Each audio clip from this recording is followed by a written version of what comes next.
வணக்கம்.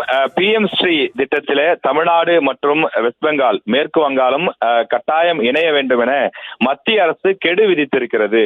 இது ஒரு முக்கியமான செய்தியாக பார்க்கப்படுகின்றது. மேற்கு வங்கத்தை பொறுத்தவரையில பிரச்சனை கிடையாது. காரணம், அங்கு பாஜக அரசு அமைந்து விட்டது. அதனால் அங்கு வரக்கூடிய முதலமைச்சர் உடனடியாக அதில் கையொப்பமிட்டு சேர்ந்து விடுவார். முதல்ல இந்த பிஎம் ஸ்ரீ ஸ்கூல்ஸ் அப்படின்னா என்ன? பிஎம் ஸ்ரீ பள்ளிகள் என்பது மத்திய மாநில அரசுகள் இணைந்து செயல்படுத்துவது. அதாவது புதிய கல்விக் கொள்கையின்படி கொண்டு வரப்பட்டிருக்கக்கூடிய ஒரு திட்டம் இது.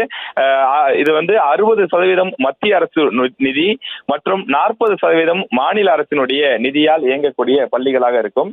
கிட்டத்தட்ட 1400 பள்ளிகள் இந்த திட்டத்தின் கீழ் செயல்படுகின்றது.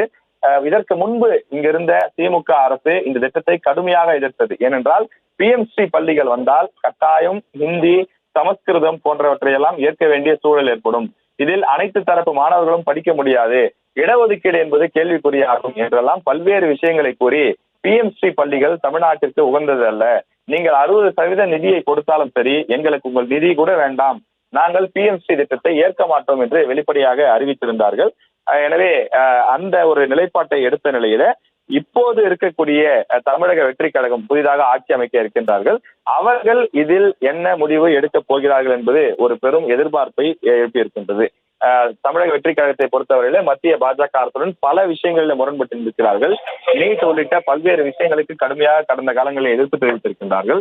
பாஜக அரசு, அதாவது மத்திய அரசை ஒன்றிய அரசு தான் என்றே குறிப்பிடுகிறார்கள்.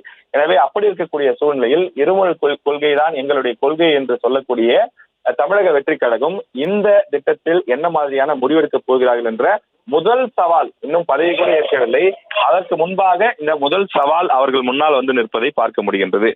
குறிப்பாக மத்திய கல்வி அமைச்சகத்தினுடைய இந்த கடிதம் மாநில அரசுகளுக்கு விடுக்கப்பட்டிருக்கக்கூடிய ஒரு இறுதி நினைவூட்டலாக இது பார்க்கப்படுகின்றது.